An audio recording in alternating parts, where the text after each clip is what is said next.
Hello everyone. We will continue from our last lecture.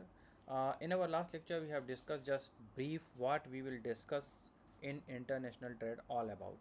So we have discussed so far basic jargons of international trade. What are the basic terms which we were using in our international trade and international marketing. Now we will discuss further. So today what we will discuss about in detail international marketing, what international marketing is.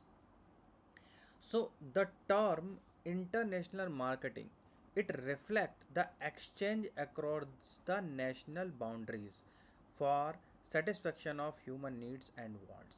Like you have different boundaries, nation boundaries, and in that particular nation boundaries, if you want to do some trade, so there are some trade barriers which we will discuss in our next videos. So international marketing is basically uh, we will give some kind of relaxation to our member countries for doing trade, and these kind of relaxation are depends on some kind of treaties between the countries. So what are those treaties and why these relaxation has been given, what is the need of that, we will discuss in detail in our this particular lecture. So basically international marketing is uh, that allow us to perform the business activity that direct the flow of goods and services to consumers or users in more than one nations. Yeah, if you are a trader or if you are a businessman, you don't want to sell your products on not only to your countries, because market is global now. So in globalization world, you wanted to sell your product in across other countries. So what the things which will help you to sell your product to your customers or users, that in that sense international marketing help us. So international marketing, there's a large scale operations, as because this is international, it is not a domestic thing. So this is a large scale operation. There is a dominance of multinational corporations, means multinational corporation, they have their dominion in one nation and you have dominion in your own nation. So there is a multinational corporations which are handshake together to do the business. So there is a large scale operations, there is a dominance of multinational operation. It is subjected to tariff and non-tariff barriers. We will discuss in details what are the tariff and non-tariff barriers.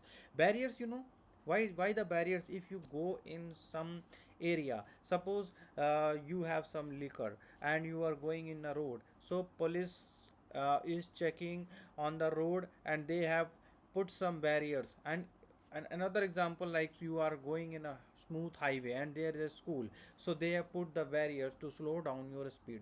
So because barriers are there, because without barriers what will happen, people would sell, suppose you are doing business in your country, and now what import and export affect your business. Like someone want to sell his goods in your country and he is selling the goods without any trademark, without any paying any kind of tax to the government, yeah, or not following any rules and regulations. So what will happen, that will impact a lot to their local subscribers. Like in India, if you are doing a business and they have the local bodies that are doing business, so government preference will be people will buy from us, not from the global. But globalization is there, you can't check anyone to doing the business right now, because there are some globalizations, global trade is happening, there are some kind of treaties is there.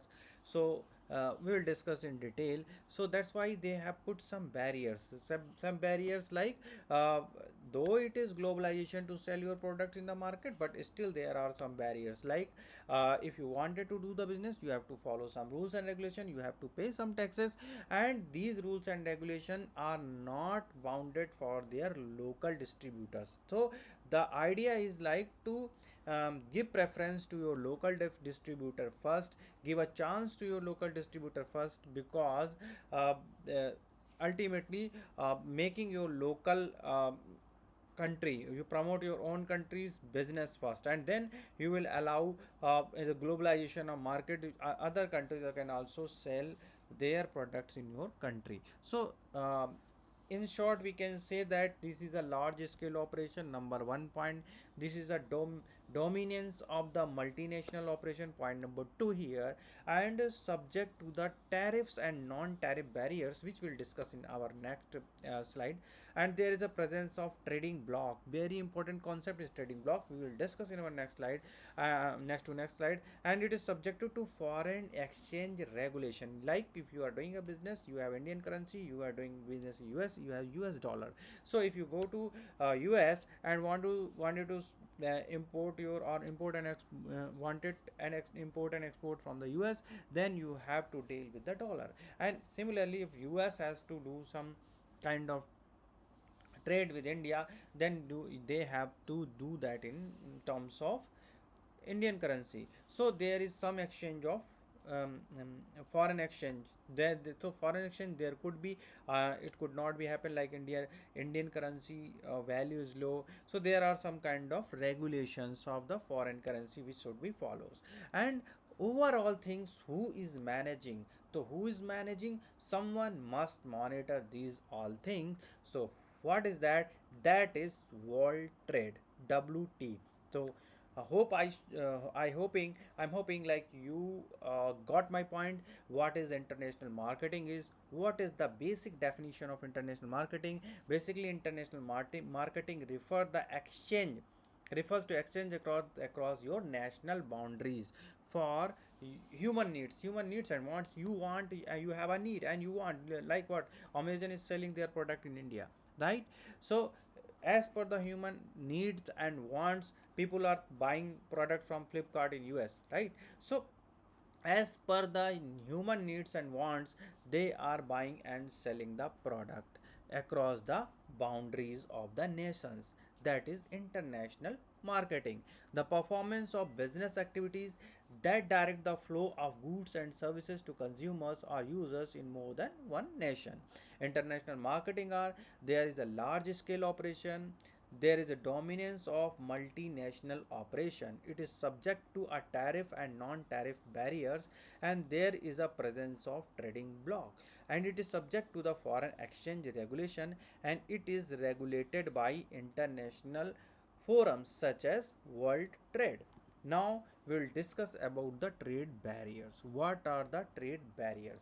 Trade barriers are basically free and fair international trade. So if you want to trade in other countries, so everything would be free and fair. That is an ideal situation.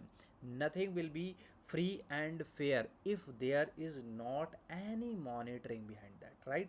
You know very well, like nothing will be very transparent, very free, until and unless there will be a check by some organization or some rules and regulation imposed on that.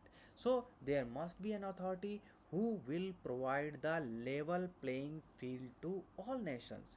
So there is the various types of barriers, restrictions that are imposed by the different countries on international marketing activities.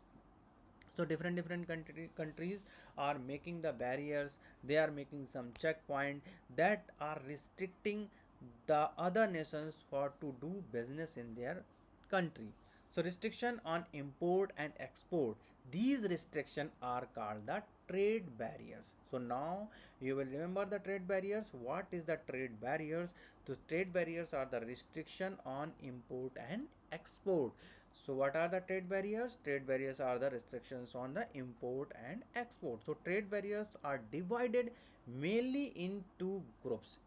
These trade barriers divided in two groups. There are the tariff barriers and non-tariff barriers, which we will discuss in our next class. Thank you for watching us. Kindly watch us and subscribe to us if you have not done yet. And please support us and subscribe us. And watch our next lecture for tariff and non-tariff barriers. Thank you.